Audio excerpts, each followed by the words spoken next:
দেখো, সব সম্পর্কে পরিবর্তন আনলেও তুমি তোমার ভালোবাসার মধ্যে কোনো পরিবর্তন এনো না।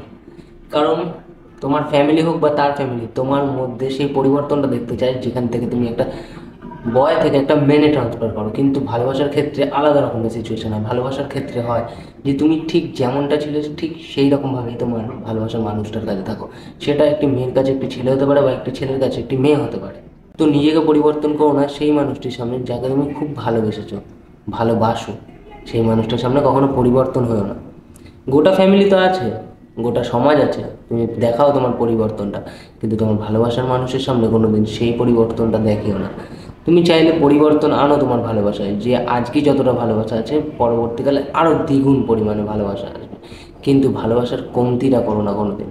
কারণ একটি মেয়ে বা একটি ছেলে যখন তোমাকে ভালোবাসে তখন জানে যে তাদের মধ্যে ভালোবাসাটা থাকবে, এটা ভেবেই তারা একটা রিলেশনশিপে আসে।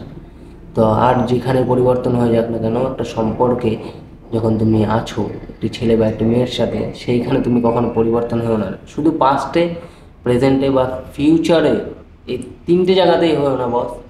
আজকের এই রিলসটি তার সাথে শেয়ার করো যার সাথে তুমি প্রেজেন্টে আছো এবং ফিউচারে তার সাথে থাকতে চাও। সেই মানুষটিকে শেয়ার করো।